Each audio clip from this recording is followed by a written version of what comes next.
शुक्लांबरधरं विष्णुं शशिवर्णं चतुर्भुजं प्रसन्नवदनं ध्यायेत् सर्वविघ्नोपशान्तये अगजा आननपद्मार्कं गजाननमहर्निशम् अनेकदन्तं भक्तानाम् एकदन्तमुपास्महे एकदन्तमुपास्महे। ఓం శ్రీ గణంజయాయ నమః. ఓం శ్రీ మాత్రే నమః. ఓం శ్రీ వాసుదేవాయ నమః. మనం డిసెంబర్ నెల మాస ఫలితాలు చెప్పుకోవాలి ఇప్పుడు. అయితే డిసెంబర్ నెల అంటే మనకి డిసెంబర్ 1వ తారీఖుతో అమావాస్య అయిపోతుంది. 2వ తారీఖు పాడ్యమి నుంచి మార్గశిర మాసం ప్రారంభం అవుతుంది. మార్గశిర మాసానికి కూడా చాలా ప్రత్యేకత ఉంది. మార్గశిర మాసంలో వచ్చే గురువారంని మనం లక్ష్మీవారం అని కూడా అంటాం. మార్గశిర మాసంలో వచ్చే గురువారాన్ని లక్ష్మీవారం రోజున లక్ష్మీదేవి పూజ విశేషమైన ఫలితాలని ఇస్తుంది. ఆ రోజు ఉదయమే లేచి తలస్నానం చేసి లక్ష్మీదేవిని పూజించాలి. అయితే లక్ష్మీదేవికి నేతితో దీపం పెట్టాలి. వంటలు కూడా నేతితోనే చేసుకోవాలి. అంటే నూనె పోపులు వేయకుండా నేతి పోపులు వేసుకుని నేతితోనే భోజనం చేయాలి. అట్లా చేసి లక్ష్మీదేవి వ్రత కథ ఉంటుంది. ఆ వ్రత కథను చదువుకుని అక్షింతలు వేసుకుంటే స్త్రీలకి చాలా మంచి జరుగుతుంది. ఇంట్లో ధనం నిలుస్తుంది. ధనం బాగా అభివృద్ధి చెందుతుంది. ఈ లక్ష్మీవారాలు మొదటి వారం పులగం నైవేద్యం పెట్టాలి. 2వ వారం పరమాన్నం, 3వ వారం ముద్ద కుడుములు, 4వ వారం క్షీరాన్నం నైవేద్యంగా పెట్టాలి అమ్మవారికి. 5వ వారం అంటే పుష్యమాసంలో వచ్చే మొదటి వారం రోజున యథావిధిగా లక్ష్మీదేవి పూజ చేసి ఒక ముత్తైదువుని పిలిచి ఆమెకి నేతితో బూరెలు వండి నేతితో వంటలు చేసి ఆ ముత్తైదుకి పసుపు కుంకుమ తాంబూలం ఇచ్చి ఆమెకి భోజనం పెట్టాలి. అప్పటితో ఈ మార్గశిర లక్ష్మీవారాలు పూర్తి అవుతుంది. అయితే ఈ మార్గశిర లక్ష్మీవారం రోజున ఆడపిల్ల పుట్టింటి వారు ఆమె దేవుణ్ణి తాకరాదు. ఆమె పుట్టింటిలో పూజ చేయకూడదు. అత్తగారింట్లోనే ఆమె పూజ చేసుకోవాలి. ఈ మార్గశిర లక్ష్మీవారాలకి విశేషమైన ఫలితం దొరుకుతుంది. ఎవరైతే ఈ పూజ చేస్తారో వారికి ధనం బాగా నిల్వ ఉంటుంది. ధనం బాగా దొరుకుతుంది. అందువల్ల స్త్రీలందరూ ఈ మార్గశిర లక్ష్మీవారం పూజ చేసుకుని ధనాన్ని పొందుతారని ఆశిస్తాను. అదేవిధంగా డిసెంబర్ 15వ తారీఖున నెల పెడతాము. అలాగే డిసెంబర్ 15న రవి ప్రస్తుతం వృశ్చిక రాశిలో ఉన్న రవి ధనుసు రాశిలోకి ప్రవేశిస్తారు. దీన్నే ధను సంక్రమణం అంటాము. ఆ రోజు నుంచి అంటే 15వ తారీఖు నుంచి ధనుర్మాసం ప్రారంభం. అంటే ఇది విశేషంగా విష్ణుమూర్తిని వెంకటేశ్వర స్వామిని పూజించే మాసమని చెప్పవచ్చు. డిసెంబర్ 15 నుంచి జనవరి 15 వరకు ధనుర్మాసం నడుస్తుంది. ఈ ధనుర్మాసంలో వివాహాలు చేయరు. నెలపెట్టిన రోజు నుంచి వివాహాలకి ఈ మాసం అనుకూలం కాదు. అదేవిధంగా శుభ కార్యాలు అంటే గృహప్రవేశాలు, గృహారంభాలు ఇవేమీ కూడా ఈ మాసంలో ధనుర్మాసంలో చేయకూడదు. పూర్వకాలంలో అంటే మా చిన్నతనంలో నగర సంకీర్తనం అని ధనుర్మాసం ప్రారంభమైన రోజు నుంచి అందరూ స్త్రీలు పురుషులు ఉదయం తెల్లవారుజామున 4 గంటల నుంచి ఇంటి నుంచి బయలుదేరి అలా ప్రతి వీధి తిరుగుతూ దైవ సంకీర్తనాలు చేస్తూ వెళుతూ ఉండేవారు. అది అంత చలిలోనూ దైవ సంకీర్తనం చేస్తూ అందరూ ఒక్కొక్కింటిలోంచి ఒక్కొక్కరిని కలుపుకుంటూ మొత్తం ఆ వీధులన్నీ తిరుగుతూ తెల్లవారే వరకు నగర సంకీర్తనం చేసి ఇంటికి వచ్చే ఆచారం ఇది వరకు జరిగేది. ఇప్పుడు అయితే అది జరగటం లేదు. అట్లా నగర సంకీర్తనం చేయడం వల్ల ఎంతో మంచి జరుగుతుంది.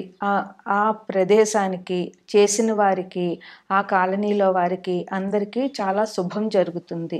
ఇది కూడా చాలా మంచి ఆచారం అని చెప్పవచ్చు. తదుపరి కన్యారాశి. కన్యారాశికి అధిపతి బుధుడు. ప్రస్తుతం బుధుడు కన్య నుంచి 3వ ఇంట్లో అంటే వృశ్చిక రాశిలో రవితో స్థితి పొంది ఉన్నారు. లగ్నంలో కేతు ఉన్నారు.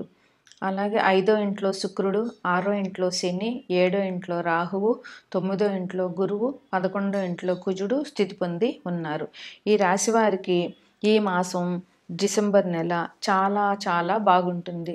చాలా అభివృద్ధిలోకి వస్తారు. వీరికి చాలా అనుకూలమైన మాసంగా ఈ మాసాన్ని చెప్పవచ్చు. వీరికి పాత ఇంతవరకు ఉన్నటువంటి ఇబ్బందులన్నీ తొలగిపోతాయి.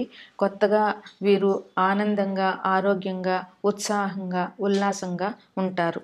ఈ రాశిలో అందరికీ అంటే వృత్తి వ్యాపారాలు చేసేవారికి, చిన్న వ్యాపారాలు చేసేవారికి, గృహస్థులకి, ఇంట్లో ఉండే ఆడవారికి, విద్యార్థులకి అందరికీ కూడా ఈ మాసం చాలా బాగుంటుంది. ఉద్యోగం చేసేవారికి వారికి విశేషమైన ఫలితాలు వస్తాయి. ప్రమోషన్లు ఎక్స్పెక్ట్ చేస్తున్న వాళ్ళకి మంచి ప్రమోషన్స్ ఉంటాయి. అట్లాగే శాలరీస్ ఇంక్రిమెంట్లు కావాల్సిన వారికి మంచి ఇంక్రిమెంట్స్ వస్తాయి. ఆదాయం మంచిగా పెరిగే అవకాశం ఉంది. ఉద్యోగస్తులకి పని ఒత్తిడి ఉన్నా వారు చేసే పని మీద వారికి ఇంట్రెస్ట్ ఉండి చాలా బాగా చేయగలుగుతారు. ఉద్యోగస్తులకి చాలా మంచి కాలం అని చెప్పవచ్చు. వారి అధికారులు మెప్పు పొందుతారు. అధికారుల నుంచి వీరికి మంచి సూచనలు వస్తాయి. అధికారులు వీరిని మెచ్చుకునే అవకాశం చాలా ఈ మాసంలో కనిపిస్తున్నాయి. అట్లాగే వ్యాపారం చేసేవారికి విశేషమైన లాభాలు ఈ మాసంలో కనిపిస్తున్నాయి. అయితే వీరికి వ్యాపారం చేసేవారికి కొంచెం జాగ్రత్తగా ఉండవలసిన అవసరం కూడా ఉంది. అయినా కూడా వీరికి చాలా విశేషమైన లాభాలు వస్తాయి. వారు ఏ రకం వ్యాపారం చేసేవారైనా, చిన్న వ్యాపారస్తులైనా, పెద్ద వ్యాపారస్తులైనా సరే ఈ మాసం వారికి చాలా అనుకూలంగా ఉంది. ఎన్ని మార్గాల్లో ధనం రావాలో అన్ని మార్గాల్లో ధనం ఈ రాశి వారికి వస్తుంది.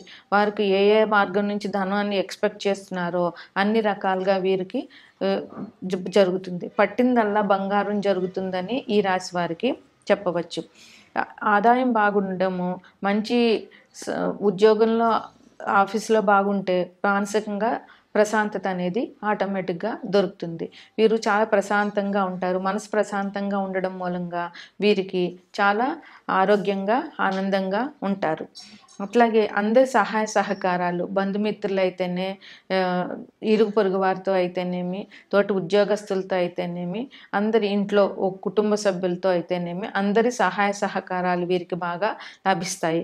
11 స్నేహితులతో కూడా వీరికి మంచి సహాయ సహకారాలు లభిస్తాయి. 11వ ఇంట్లో కుజుడు ఉండడం మూలంగా వీరికి ధైర్యాన్ని చెప్పే స్నేహితులు దొరుకుతారు. 11వ ఇల్లు స్నేహితుల్ని, ఇంట్లో పెద్దవారిని అంటే అన్నగారు, అక్కలు వీళ్ళని సూచిస్తుంది. అందువల్ల వీరికి ఇంట్లో ఉండే పెద్దవారు, అన్నలు, అక్కలు ఆశీర్వచనాలు దొరుకుతాయి. అట్లాగే మిత్రుల సహాయ సహకారాలు కూడా ఈ రాశి వారికి చాలా బాగా జరుగుతుంది. వీరు ఏ పని చేపట్టినా కూడా ఆ పనిలో విజయం అన్నది వీరికి దొరుకుతుంది. వీరు చాలా ముందుకి వెళ్తారు. ఏది కొత్తగా ఏం చేయాలనుకున్నా కూడా ఈ మాసంలో వీరు ప్రారంభించవచ్చు. అన్ని పనులు విజయం జరుగుతాయి. వీరు ఏదైతే ఆశిస్తున్నారో అది వీరికి ఈ మాసంలో జరిగే అవకాశం చాలా ఉంది. ధనం ఆదాయాన్ని మించి అనుకున్న దానికంటే ధనం ఎక్కువ లభిస్తుంది. ఆదాయం చాలా చాలా బాగా పెరుగుతుంది. ఖర్చులు కూడా తగ్గడం వల్ల వీరికి ఆశించిన ఆదాయం వీరికి లభిస్తుంది. శత్రువులు ఇప్పటివరకు వీరికి శత్రువులుగా ఉన్నవారు కూడా వీరికి మిత్రులుగా మారుతారు. ఆ శత్రువుల నుంచి శత్రువులు వీరితో చాలా అన్యోన్యంగా మంచిగా ఉండి పాత శత్రుత్వాన్ని మర్చిపోయి మంచి మిత్రులుగా మారుతారు. దీనివల్ల వీరికి సంఘంలో గౌరవ ప్రతిష్టలు పెరుగుతాయి, కీర్తి ప్రతిష్టలు ఉంటాయి. కోర్టు వ్యవహారాలు ఉన్న వారికి కూడా ఈ మాసం చాలా అనుకూలం.